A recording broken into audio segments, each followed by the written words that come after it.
گفتم اوکیه مشکلی نیست و فلان. دیدم حاجی یوهو شدن 3 نفر. داستی یه خاطره دختربازی مشی برام تعریف کن که آخر شب گفتی دود. ببین دوست دختر عزیزم، اکس قدیمی، چون بهم باور نداشتی ولت کردم. اصلا میگم یه چیزی داری که من تمام زندگیم نمیتونم بهش برسم. 2 ساعت 12:30 1 شب بود، سپی خلص بهمون دایرکت داد. انقدر پیر شدم یه دفعه با مامانم آوردم بیمارستان، مادر زد شوهرش قول میکنه. اینجا تهرونه گنگستر تگزاسه بابا بانانا. سلام، برای عکس یوتیوب سوال اقتصادی هستم. امروز اومدیم با 2 تا جوون گنگ، یعنی 30 تا نگاه کن خدایی واسه شدن، اصلا می‌خواستم دوربین بکنم تو دیوار. اصلا منو نشون ندین تو این اپیزود. من میگم دوربینو بکش بیرون، فقط بنداز رو بچه‌ها. براشا لطفا صحبت کنین. داداش ما هم سلام میکنیم، هم به خودت، هم به مخاطبای یوتیوبت، هم مردمی که این ویدیو رو میبینن. آقا دمت هم گرم بابت دعوتت تو برنامه، خیلی خفنه. کلا ما هم برنامه‌هاتو دیدیم تو اکسپلور و اینا، رو یوتیوب هم من با عمو سپی رو دیدم، با عمو سپی برنامه‌تون رو دیدم، خیلی باحاله. خب بگو بچه ببینم از کجا شروع شد. یه خورده برای من یه توضیح بدین از روز اولی که گفتین من میخوام برم تو این داستانو، میخوام داستان شروع شدن موزیکتون رو بشنوم اگه به من افتخار بدین، و داستان اولین تتو و کجا بود. سوهل جون، ما اولین موزیکو که آخه اختلاف داره. مثلا من تو یه تایمی شروع کردم، مثلا من الان اولوش 30 سالمه ولی 18 سالگی اولین موزیکمو دادم و اون موقع فرق میکرد دیگه، خودت میدونی اصلا رپ کردن سیستمش فرق میکرد و اون موقع یه خورده گلک بود، یعنی زیاد جدی نبود، فقط یه حالت این که عشقشو داشتیم، عاشق رپ بودیم، دوست داشتیم کار بدیم. ولی از جایی که دیگه با هم بس شدیم الان 4 ساله که جفتمون با هم کار میکنیم. نقطه شروع شما کی بود؟ منم که حاجی 3 سال همون 3 سال و نیم پیش اینا با هم دیگه یه روز بعد از ظهر بود. و اومدم خونه. من رپ زیاد نمی‌کردم، اصلا تو این فازا نبودم زیاد، بیشتر گوش میدادم، مخاطب رپ فارسی بودم خودم. شاهین ولی رپ میکرد کلا قدیم و اینا.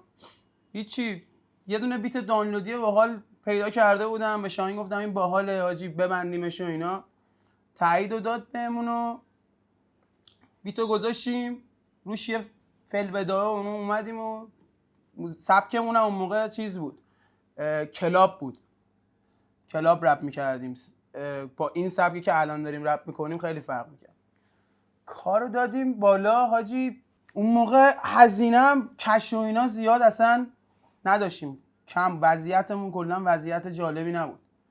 کارو دادیم بالا و انتظار داشتیم بتره که مثل همه که اول پا میذارن توی مسیری انتظار دارن خیلی خفن باشه و فلان. گذاشتیم کارو دادیم بالا، تبلیغات دادیم ولی دیدیم اتفاقی نیفتاد. 4-5 روز دیدیم اتفاقی نیفتاد و کلا من رفتم پی خودم و شاهینم رفت پی خودش. یه ذره شکست خورده بودیم مثلا تو این قضیه رپ فارسی.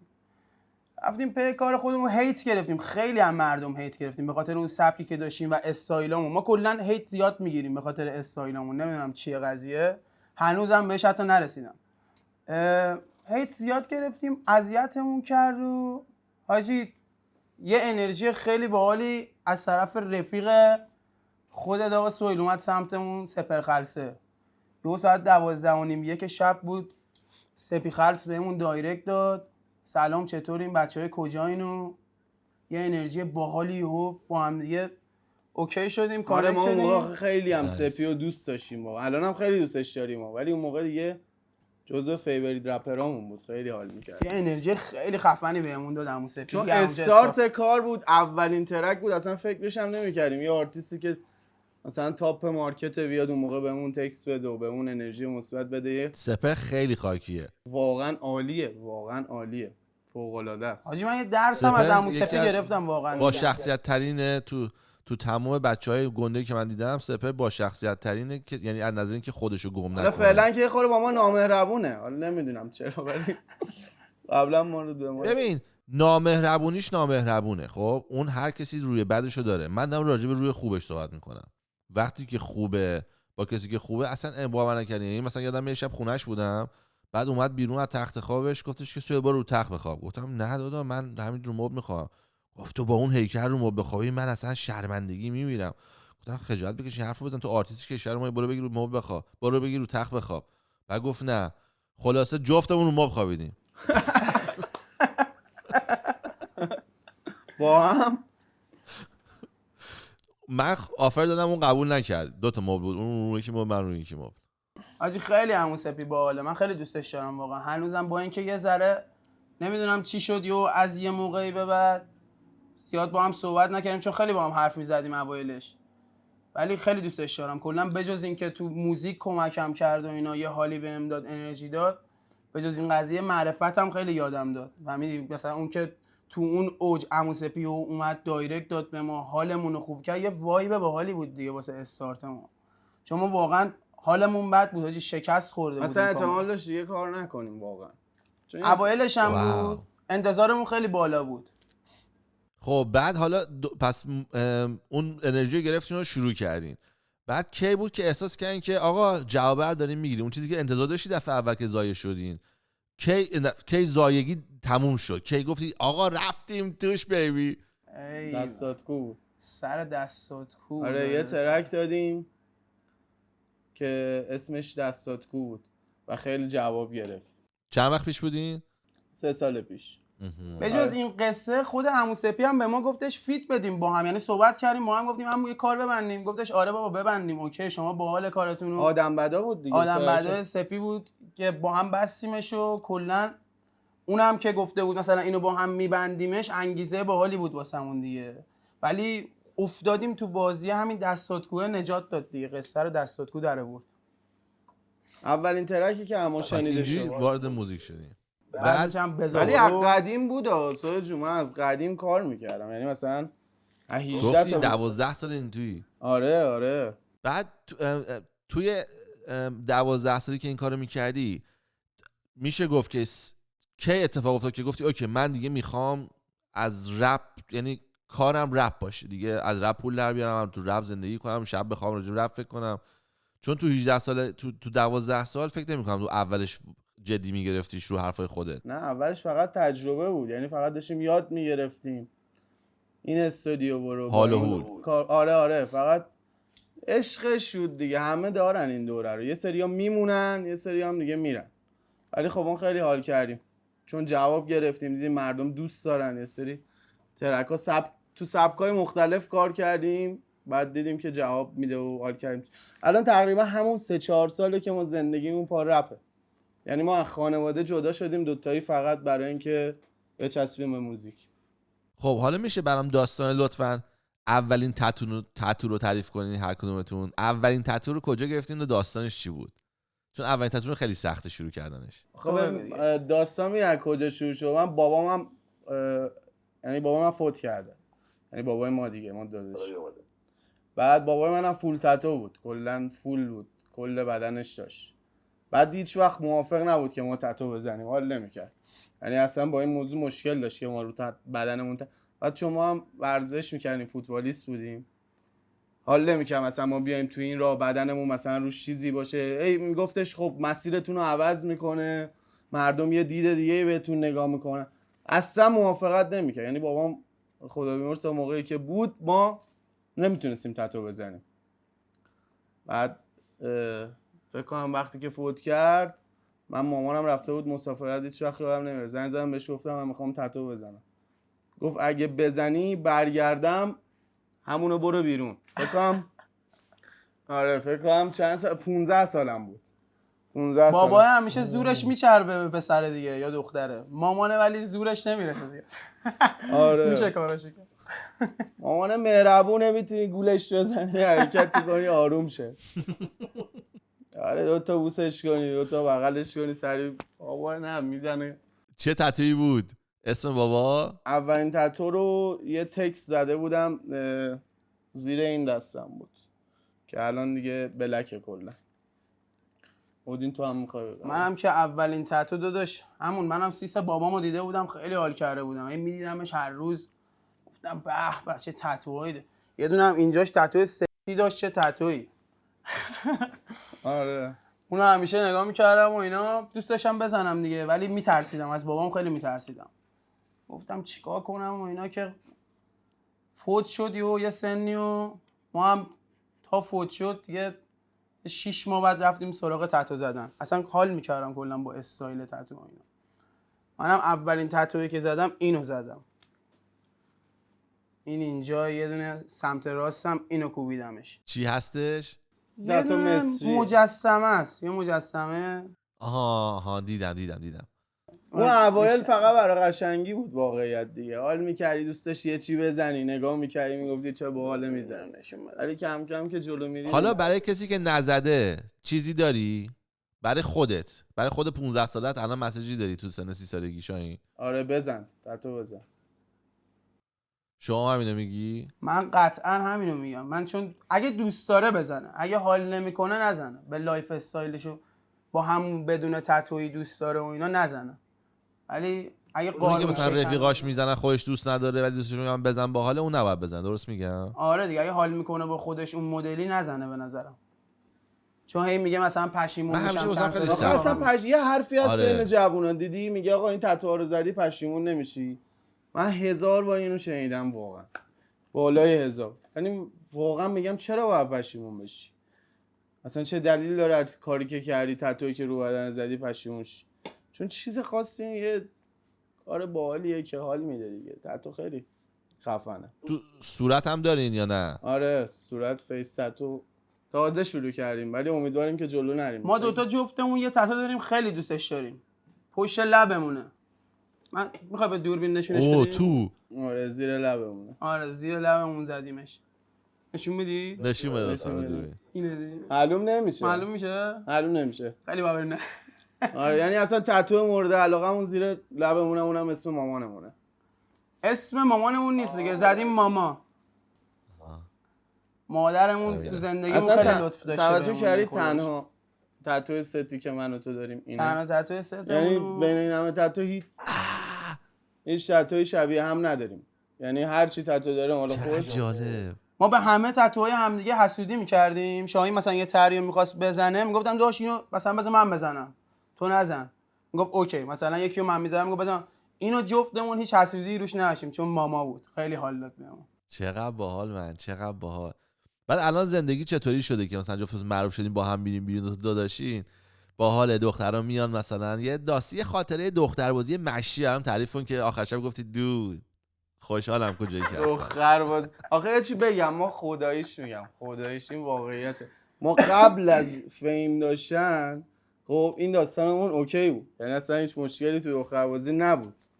یعنی داستانی میفهمم دیگه. حالا فرض کن این فیمه اومده میخوام بدم اون داستانی که با این حالت یه رو سورپرایزت کرد. آره فیم سورپرایزشو. حاجی رو این حالت یه پیشنهادای خیلی دارکی میشه. آره پیشنهاد. قبل این حالت این پیشنهادا رو نداشت.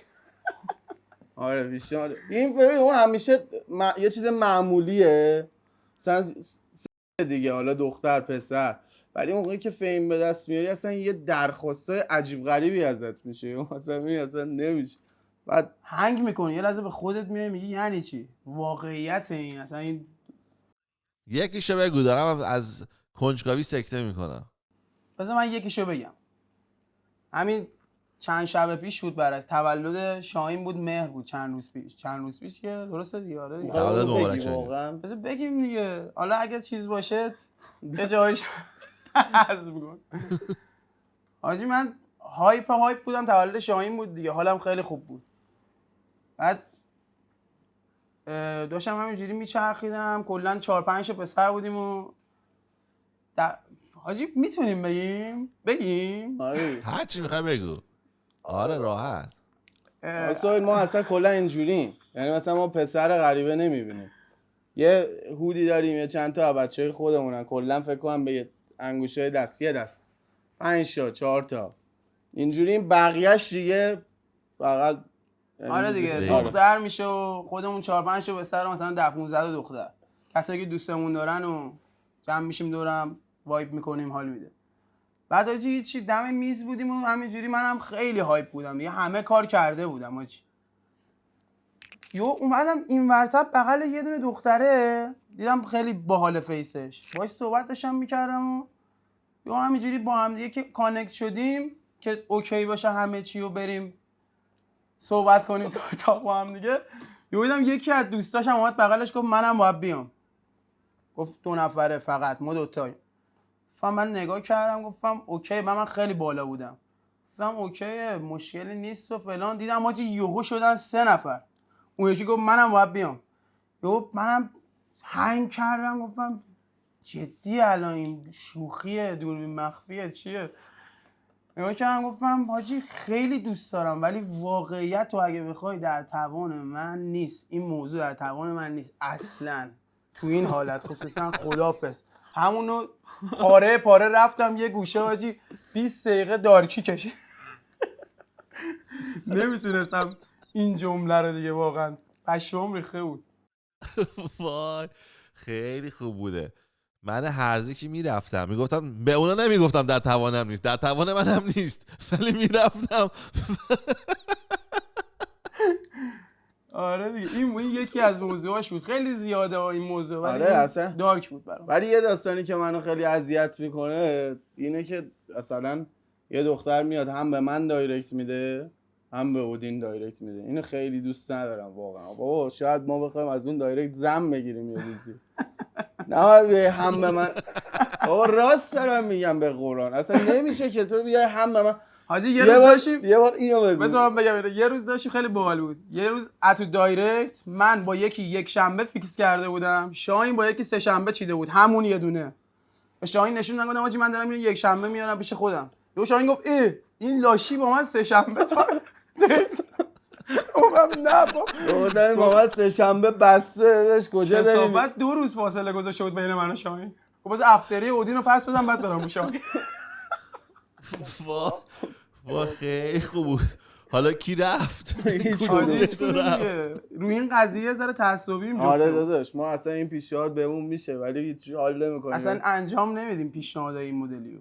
چون 2 نفرم یه حرمتایی داریم، داداشیم دیگه، یه حرمتایی نمیخوایم بشکنه بینمون. آره هیچ یه قصه‌هایی اصلا با هم دیگه تست نمی‌کنیم هیچ وقت. نه خیلی باحاله. یعنی این داستانی که داریم، من همیشه آرزوم بود یه دونه خواهر یا برادر داشتم که میتونستم باهاش اینجوری حال کنم، یعنی حرف بزنم، بگم، بخندم، با هم دیگه بشین فیلم نگاه کنیم، با هم دیگه خاطره تعریف کنیم، با هم دیگه جوک بشنویم، با هم دیگه بریم سینما. ولی متاسفانه من نداشتم و همیشه خیلی حسرت کسایی که می‌دیدم دارن حسرت می‌خورم، خیلی حسودی می‌کردم. و الان شما اونو دارین و میخوام بگم دود واقعا لذتشو ببرین، چون نمیدونم شاید بفهمین خیلی خوشحالیم. میدونی چیه؟ این چرا خیلی خوشحالیم؟ چون با خیال راحت داریم راهو میریم جلو. یعنی با خیال راحت به هم اعتماد داریم، با خیال راحت با هم اشغال میکنیم، با خیال راحت به هم دیگه میدونی کامل تراست داریم دیگه. یعنی اودین میدونه 100 رو من هیچ وقت شک نمیکنه، هیچ وقت من ضربه نمیخوره. من مطمئنم هیچ وقت از اودین ضربه نمیخوره. این خیلی چیزه، حس خوبیه. مخصوصا الان که میدونی دیگه بغل دستیت همون کسی که خیلی بهش اعتماد داری همون بهت میزنه. واقعیت دیگه، دیدی دیگه، این یه فکته. ولی این خیال ما رو اصلا اگه بهش فکر بکنی کسی که تو رو نمیشناسه یا به تو نزدیک نیست نمیتونه به تو ضربه بزنه، چون نه تو اطلاعات داره، نه میدونی تو چی داری، نه میدونی چه ازت بکنه. دقیقاً تو برای اینکه یکی ازت بکنه، یکی بکن تو پاچت، باید باهات نزدیک باشه. این یکی از ریکوایرمنتاشه. 9 از 10. دقیقاً حاجی ثروت همیشه پول نیست دیگه. ثروت توی یه چیزایی هم هست، مثل همین اعتماده، مثل همین یکی رو داشته باشی که خیالت راحت باشه، هر کی رفت یکی هست. میدونی ما خدا رو شکر توی این قضیه چیزی داری من که من تمام زندگیم نمیتونم بهش برسم، نمیتونم بخرمش، نمیتونم، میدونی این چیزی خریدنی نیست. واسه یه سری آدما دستیافتنی نیست. هیچ وقت ببین نه بینمون حسادتیه. یعنی ما اصلا تو کارهایی که میبندیم، تو موزیک که میبندیم، اصلا فقط هدفمون خوب شدن اون ترکه. چون تو این راهی هم که ما اومدیم من باورم نمیشد. به خدا من قبل از این که مثلا به معروفیت و این قصه ها برسیم فکر نمی‌کردم. فکر کردم فقط خوش میگذره معروفیت. واقعا میگفتم آجی معروف بشم صبح تا شب عشق و حال، پول، فلان. دیدم آجی بی‌معرفتیه. این میزنه به اون یکی میزنه به این، بغل دستیت یهو بهت واقعا یه جوری میزنه انتظارشونه، قلبت میشکنه. به شدت حسادت میاره، کاملا قلبتو میتونه بشونه. خیلی هیچی هم مثل این نیست کسی که خیلی دوستش داری بهت بزنه. این واقعا خیانت بدترین چیزه تو زندگی که تو این راه اتفاق میفته. واقعا تو مسیری که موفق میشی، داری به موفقیت میرسی، نمیتونه طرف ببینه این قصه رو، میزنه بهت. نورمون رفت. نور رفت. خیلی خیلی من دارم با شما حال میکنم، یعنی خنده تو د مکس. آقا یه دونه بخوای به قولن نصیحت بکنی به خود جوانترت، حالا نمیدونم به 25 سالگیت یا 18 سالگیت، چیه؟ داداش من نصیحتی که به خود 18 سالم دارم اینه که اون کاریو که فکر میکنی درسته رو انجام بده. یعنی خود 18 سالم اگر اون موقعی که فکر میکردم مثلا این مسیر سخته، توش مثلا شکست، آخه راههای زیادی بوده میدونی، فقط رپ نبوده. من گفتم ما فوتبال بازی میکردیم به طور حرفه‌ای، یعنی اصلا تا لب موفقیت رفتیم و یوهو کشیدیم بیرون. یعنی تنها چیزی که همیشه بهش فکر میکنم میگم این بوده که قبول نداشتم خودمو که 100 میرسم. اگه از اول قبول داشتم خودمو که 100% به اون چیزی که میخوام میرسم حتما اون میشد. ولی الان تازه تو 30 سالگی این طرز فکر افتاده روم که اون چیزی که میخوام میتونم به دست بیارم. یعنی مهم نیست کی تو رامه، چه سختیایی تو رامه، هر جوری شده میتونم به دستش بیارم. این طرز فکر اینو من کاملا قبول دارم، فکت. یعنی آدم واقعا هر چیزی که میگه چیزی هست تو، نه حالا میشه گفت هر چیزی که میاد بحث میکنه اگه تو بخوای رئیس جمهور فلان بشی شاید نشه. شور 99.9% موقع ها خواسته ها خیلی اینقدر خاص نیست و به نظر من اتفاق میفته. یعنی کاملا با حرفت موافقم. شما چی؟ شما به جوان‌تر خودت چی میگی؟ من کاری که خودم مثلا تو 18 سالگی نکردم و میتونم بگم، این که تو همون 19 سالگی نکردم، وقتمو خیلی تلف کردم. اون زمانی که میتونستم بذارم بابت اول خودم رو پیدا کنم، بعد خدامو پیدا کنم، بعد بفهمم کیم، چیم، به کجا میخوام برم و باور نداشتم خودمو، بگم اینا رو داشته باشی و هر چی که دلت بخواد تو این دنیا میرسی. فقط باید باور داشته باشی، 100 قبولش کنی و اینکه خداتو پیدا کنی. حالا هر جوری که شده پیدا کنی، مطمئن باش کمکت میکنه دیگه. مطمئن باش بازیتو در میاره. اگه تلاش کنی بابتش بازیتو در میاره. راه نداره. چون من خودم از بدترین جایگاه خودم به اینجا رسیدم. تو بهترین حالتم هم الان نیستم و دارم میرسم. دارم روز به روز خودم رو به تکامل میرسونم، هر جوری که شده برسم به اونی که دلم میخواد. ولی چون از صفرترین حالت رسیدم به اینجا، میدونم هر کی که دلش بخواد میرسه. چون واقعا باور نکردنی بود الان این جایی که هستم. حالا هر جایی که هست چیزی نیست، ولی تا این جایی که به دست آوردم واسه من خیلی چیز بوده، خیلی چیز بزرگی بوده و میشه. یعنی اگه باور داشته باشی به خودت و خدات، مطمئناً به هر چی که دلت میخواد تو این دنیا میرسی و زمانو هیچ جوره نباید دست داد. 24 ساعت هم 24 ساعت. آقا کاری که امروز میتونی بکنی و نباید بذاری فردا، باید انجامش بدی. رسوندی، انجامش دادی، اوکی، برو سراغ پلن بعدیت، پلن فردات. کار امروز و فردا ننداز، امروز انجامش بده. دمت گرم، خدا وکیلی خیلی حرف خوبی زدی واقعا، مرسی. چون بچه‌ها احتیاج دارن ریمایند بشن. با بچه‌ها منظورم 15 تا 30 واقعا. من همیشه میگم هر سال مهمه. خب حرف قشنگ‌تری زدی، گفتی هر 24 ساعت مهمه. یعنی خیلی زیبا بود واقعا، من از من استفاده میکنم. ببین اینو من چون این کامنت رو میگیرم از مردم، خب که فکر میکنم واقعا ما خیلی بچه پول داریم، خیلی با پول اومدیم بالا. یعنی این واقعیت زندگیمونه. ما با صفریم، یعنی با صفر واقعا. اگه شاید هیچکی باور، شاید حتی فنای خودم باور نکنم که ما اگر الان یه جایگاه کوچیکی تو این دنیا داریم، خیلی کوچیک، همینو با صفر ساختیم. صفر، شاید زیر صفر. خیلی سخت، خیلی سخت، ولی تونستیم. حالا فکر کن یکی 10 باشه راحت‌تر میتونه صدش کنه، یکی 50 باشه خیلی راحت‌تر میتونه صدش کنه. میگم ما زیر صفر. اتفاقا اشتباه فکر میکنی. اونی که صده، چون که نمیفهمه زحمت چیه، نمیفهمه 5 چیه، نمیفهمه 0 چیه، اصلا اون ددیکیشن و قدرتی که شماها دارین رو نداره.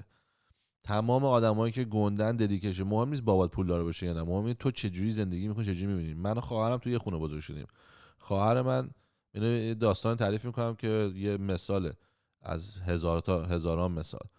که ما وقتی میخواستیم خرید کنیم میرفتیم، بچه که بودم من 10 سالم بود تو اون یعنی سنا قبل از اینکه بیام کانادا، ما میرفتیم توی خیابون فرشته، توی پاساژ فرشته یه دونه مغازه بود اسم بنتون. بعد مغازه بنتون درشو میبست، بابام میشست با صاحب بنتون ویسکی میزدن، خواهرم میرفت خرید میکرد، من هم یه گوشی میشستم تکون نمیخورم. هی هم یارو من میگفت چیزی نمیخوای، این واسه تو میخوره سهیل، این بهتون میخوره. گفتم نه من تیشرت نمیپوشم مثلا به این قیمت، مگه دیوونم.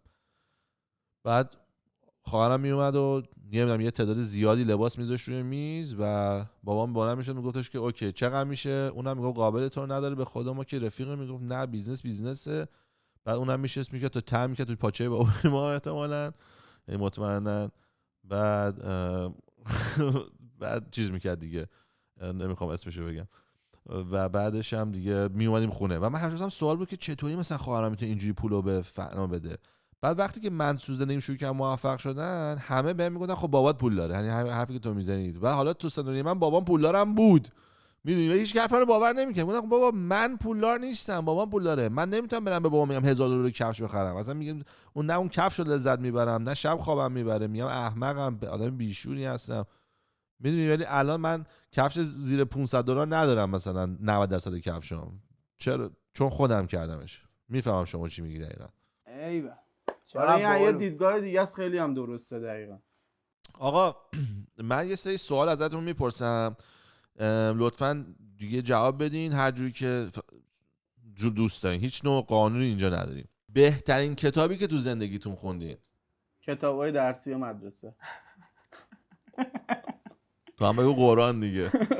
نه واقعیت من که کتاب خون نیستم، چرا دروغ بگم، من گیمرم، بیشتر وقتم واسه گیم میذارم تو زندگی. کتاب زیاد. ببین منم به جای کتاب واقعیت کتاب نخوندم ولی سریال دیدم، یعنی جای کتاب با سریال پر شده بود. همین الان چقدر پول تو حساب بانکی داری؟ 37 میلیون. راست بگم؟ آره دیگه زن بگو دیگه. ببین تو کارت بانکیم همین الان فکر کنم 500-600 هزار تومان باشه، ولی چیزی که سیو کردم مثلا از کش این ماه اینا 30 میلیونه، 32 تومان. اپ مورد علاقت چیه تو گوشی؟ من اینستاگرامه. تو چی؟ آره من هم اینستاگرام.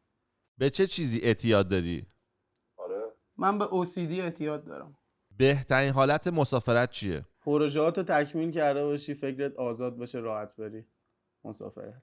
به نظر من 4-5 تا پسر باشی 10-15 تا دختر.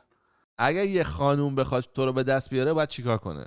و الان به دست آوردن این ورژن من خیلی سخته، چون انقدر مثلا دیگه داریم میبینیم و هست دیگه، مثلا اون خیلی سخته واقعا. اسم میکنم چی باید باشه که بتونم قبولش کنم واسه ابد، تا ابد داشته باشمش. واقعا یه چیزی اگه میتونستم تغییر بدم هیچ وقت اینجوری پرسپولیسی باشه، اون که هست.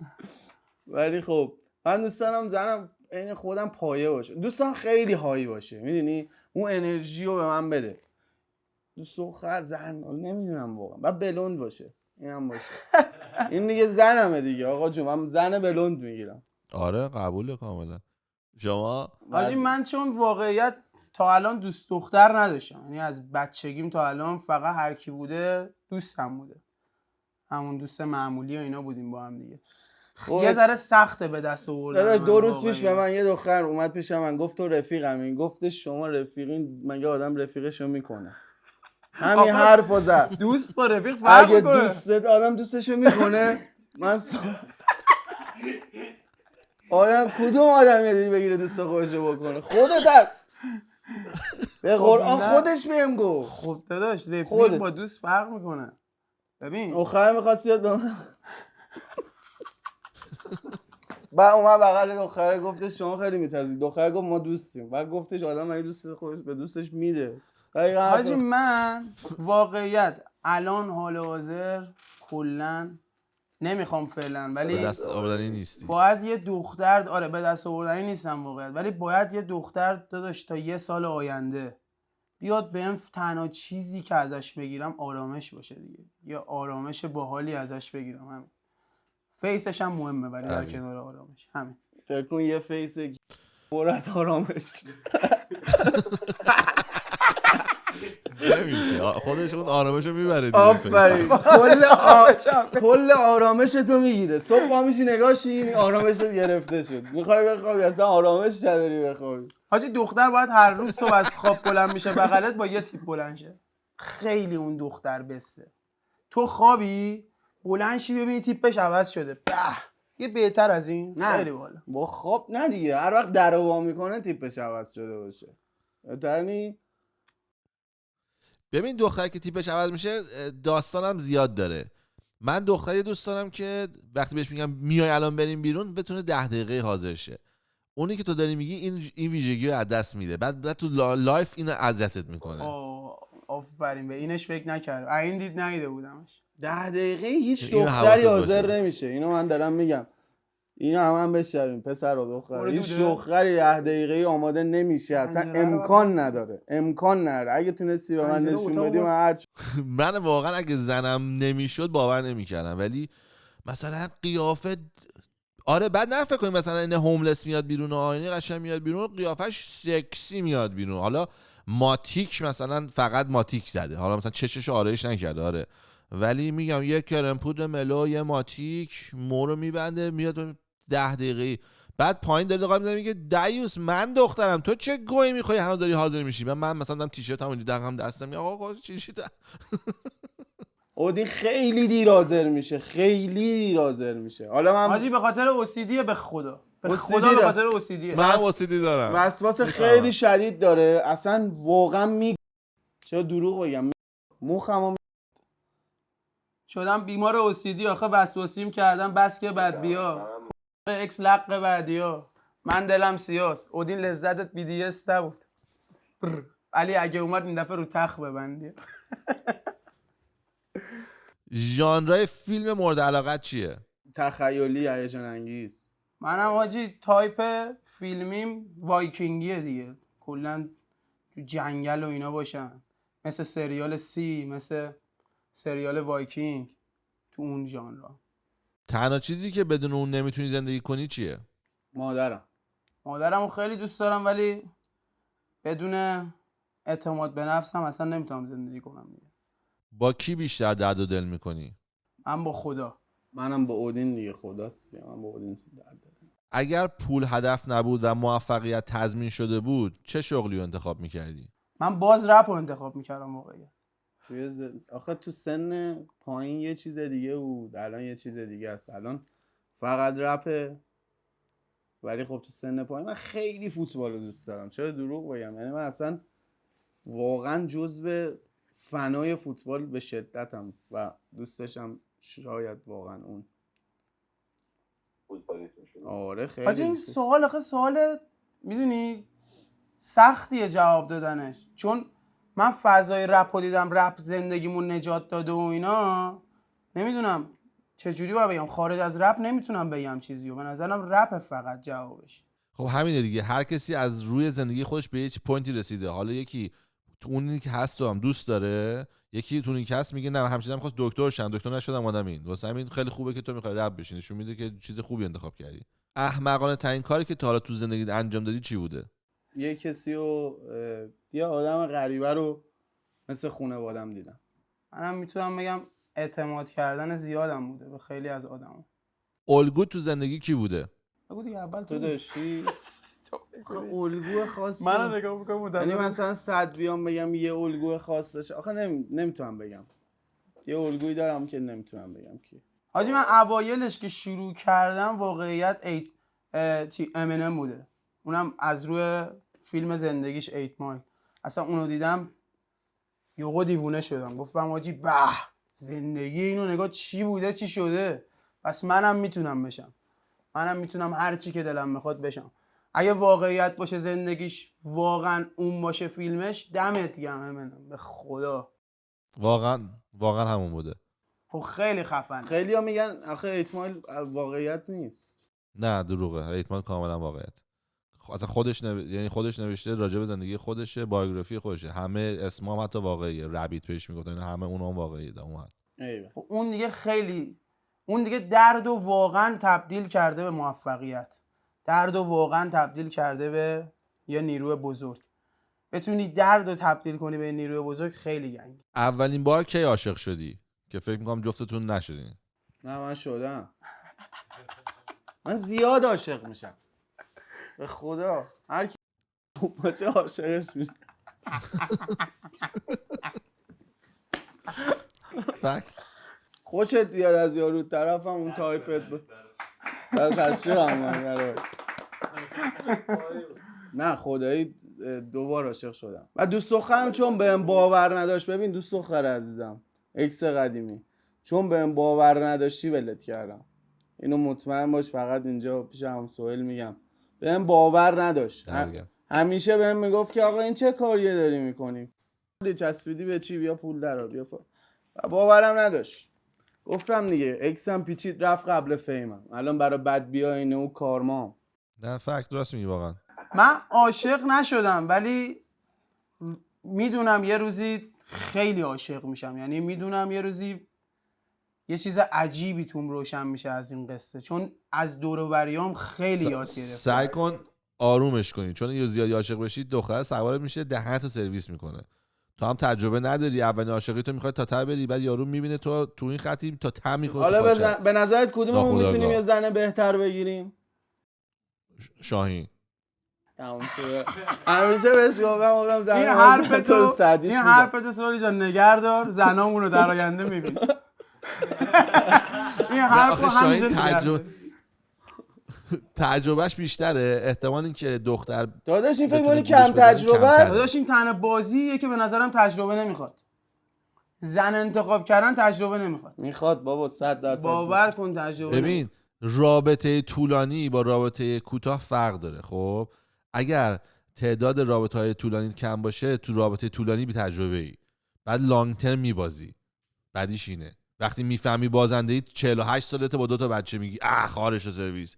برای همین از این میترسم. نه من منظورم این بود که خوشگل انتخاب کردن طرف چه تجربه‌ای میخواد. نه من خوشحال باشه و زنش زندگیشو معنی بده منظورم بود. داداش اصلا نمیدونه عشق چیه. خب اینو میگی بعد این هم کار لاف میخونیم، مردم میگن کجا داری میخونی؟ من از بقیه یاد میگیرم دیگه.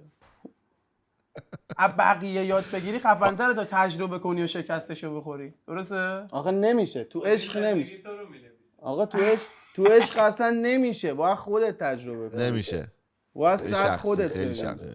اصلا حسش فرق میکنه. حالا آره میفهمی بعدن یه روز این لحظه رو یادت میاد، یه روزی میگی اون دیوس فت راجع به این صحبت میکرد. سوال داشتم یه چیز تو اکسپلور ازت میدیدم که درباره همستر صحبت کرده بودی. واقعا درست یادمه. میگفتی خودت میگفتی یکی هیچکی نبوده بیاد به ما بگه، بعد بوست زدی به ویدیو خودت.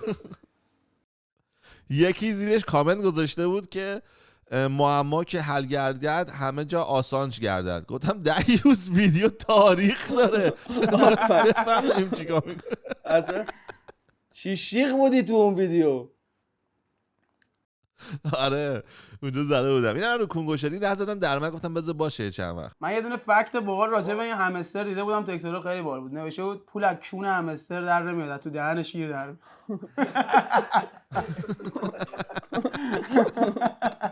غذای مورد علاقت در دوران کودکی چی بوده؟ پلوتون. پلوتون چیه؟ پلوتون مایی چه پلوتون؟ اوه فهمیدم. حاجی من ماکارونی بوده. وای وای وای هنوزم ماکارونیه. ماکارونی و عدس پلو. سوال بعدی همینه. الان چی؟ عدس پلو. خیلی غذای دوست داره میدونم. خیلی عدس پلو بدون کشمیش با گوش شاخیاره. کار جمع. کرست. اگر میتونستی هر جای دنیا زندگی کنی کجا رو انتخاب میکردی؟ الان ایران خیلی داره بهمون خوش میگذره. چه دروغ بگم. واقعا الان داره بهمون خوش میگذره. خوب الان خیلی دوستش داریم. حالا سخته دیگه، خودت میدونی شرایط. من اگه میتونستم انتخاب کنم بدون شک آمریکا حاجی. دوست داشتی نواختن چه سازی و بلد بودی؟ با اینکه به استایلم نمیاد پیانو خیلی فکر کنم کار جوابیه. یهو تو جمع پاشی بری یه گوشه پیانو بزنی همه نگاه کنن.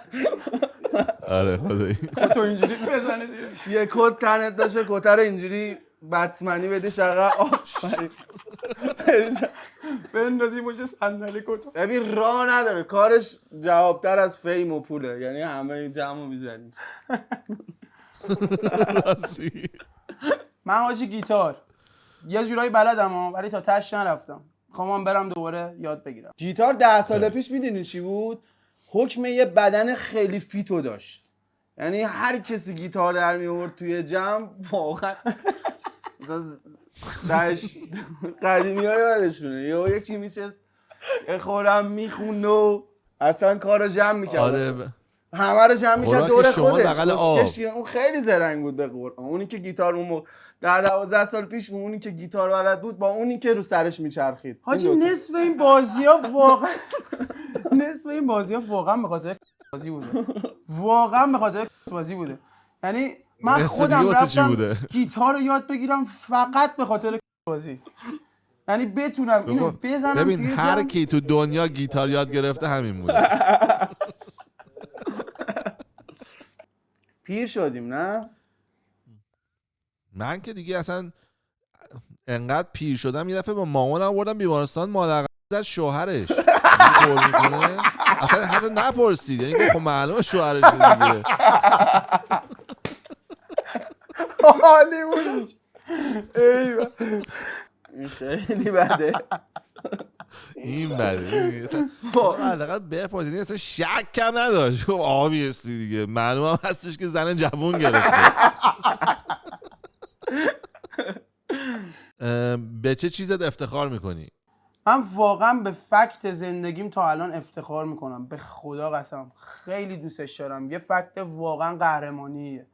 به خاطر اینکه مامانم کاملا کل زندگیش الان شده فقط اینکه من موفق شم بتونم برسونمش به یه جایی که لیاقتش بوده ولی حالا نمیدونم از دست رفته، شانسی بوده، هرچی بوده نتونسته بهش برسه. من واقعا به این فکت افتخار میکنم. مامانم وقتی ازم انتظار داره که برسونمش به خواستش، به این قصه افتخار میکنم که چقدر تو من دیده و منو شیر کرده این قضیه دیگه. میدونی؟ آره دقیقاً داداش، من به این که مامانم بهم افتخار میکنه افتخار میکنم. حالم خوبه. خدایی خیلی افتخار بزرگیه. واقعا این که خانواده رو بتونی اعتمادش رو جلب کنی، باورت کنه، خیلی سخته. دوست داری تو چه سنی و چه جوری بمیری؟ من دوست دارم نمیرم، ولی اگه بخوام بمیرم دوست دارم 69 70 دیگه. همه دوست دارن تو خواب بمیرن. دیدی اینو؟ واقعیته. نمیدونم چرا. من اتفاقا دوست دارم تو بیداری بمیرم که مردنم ببینم. جدی؟ میدونی چون تو اگه آره دیگه، چون تو اگه تو خواب بمیری نمیفهمی، تو میخوابی دیگه بیدار نمیشی، ولی که مثلا صبحونه میخوری بعد یهو میبینی شروع میکنه چیزا تکون خوردن، بعد میگی اه نکنه دارم میرم، بعد یهو بدنت میفته پایین میگی دارم میرم، بعد یواش میری. به نظر من تجربه این خودش خیلی جالبه. ولی تا یه سنی دوست داشتم تو سرعت بمیرم. دوست داشتم یعنی با ماشین یا با موتور تو سرعت بمیرم اون موقع. حالا این یه چیز بد نباشه برای کسایی که میبینن. اون موقع بود بچه بودم، جوان بودم، خیلی حال میکردم تو سرعت بمیرم. الان نه، دوست دارم خیلی ریلکس بمیرم. آجی من بگم من واقعیت اصلا مهم نیست تو چه سنی بمیرم. فقط این مهمه که به چیزی که خواستم رسیده باشم بعد بمیرم. و نوع مردنم هم اونی که واسه خودم انتخاب کردم تتوشم زدم اینجا. دوست دارم با تیر بمیرم آجی. میگن تیر ولی بخوری تیری اول که چیزی میاد بوی گوشت سوخته نه میاد. تیری که یکی بهم بزنه، چون به کسی نمیرسه به من تیر بزنه. تیری که خودم به خودم بزنم تو بهترین حالتم. اوه فهمیدم. فکر میکنی بعد از مرگ چه اتفاقی بیفته؟ بهش نرسیدم هنوز. واقعا بهش خیلی فکر میکنم. توی سنی خیلی بهش فکر کردم، خیلی دارک شدم. بعد ترجیح دادم مخصوصا چون که پدر رو از دست دادی میخواستی ببینی بابا کجاست. آفرین. یه سنی خیلی بهش فکر کردم، ولی دوست دارم یه جایی باشه که واقعا دوباره کسایی که از دست دادم به خصوص بابامو دوباره ببینم. من دوست دارم پوچ فکرش کنم. میدونی شاید پوچ باشه ولی دوست دارم قبولش کنم. دوست دارم بدونم که احتمالش هست یکی منتظرم باشه و ببینمش دوباره. منم نظرم راجع به این موضوع اینه که بعد مرگ خودم حداقل اینه، حالا هر انسانی رو نمیگم، نشست به اون غیبیه که تا الان ندیدیمش دیگه. نشست به خدا. بعد مرگ نشست به اونیه که تا الان تو این گیم باهات اومده جلو. حالا وقتشه ببینیش. حالا مردی برو بشین باش سر یه میز صحبت کن ببین چه خبر. و آخرین سوال، اگه میتونستی یه قانون رو تو دنیا عوض کنی اون چی بود؟ حاجی یه سری ماجراها حداقل شانسی نباشه دیگه، پس فطرتیه یه سری ماجرا. این که طرف داداش نابینا به دنیا بیاد یا ناشنوا به دنیا بیاد یا فلج بیاد تو این دنیا، این چیزا یه ذره پس فطرتیه به نظر. قانون دنیا حالا فکر کنم گفت فریا، درسته؟ من دوست دارم نه قبوله، میتونه هر چیه. که اینجوری نبود. این قانونو میشه من مثلا دروغ رو از بین میبردم، عوض کرد که هر انسانی حداقل ماجراش، حالا تو ضعیف ترین حالت پولی یا هر چی، سالم به دنیا بیاد و پدر مادرشو بتونه ببینه دیگه، پدر مادرشو بتونه ببینه. چقدر نایس. من هم چیزی که دوست داشتم بردارم از تو دنیا، میدونم منشأشم بیشتر از کجاست، چیزی که حال میکردم حذفش کنم وجود نداشته باشه جنگه. اصلا باش حال نمیکنم، دوست ندارم واقعا. میدونی شاید هم خوب باشه ولی خب دوست دارم وجود نداشته باشه. دمتون گرم بچه‌ها، واقعا مرسی که وقت گذاشتین. میدونم شبم هست، خیلی حال کردم باهاتون. قبل از اینکه ویدیو رو شروع کنین دیدین بهتون چی گفتم، دیدین حقیقت بود. ببین ندید، نمیشناختمتون، ندیده بودمتون تا حالا، اصلا تصویر واسه گفتم ای خارت، حتما اینا مادر ما رو یه سیخی زدن یه روزی. حاجی اونجا صبح پشمام، من تازه الان فهمیدم اینو. فکر کنم به خاطر عینکه. دمتون گرم بچه‌ها، خیلی خوشحال شدم داشتینتون. امیدوارم دوباره ببینمتون، موفق‌تر بشین. برابکس دمتون گرم. کامنت یادتون نره. Love you Chucks.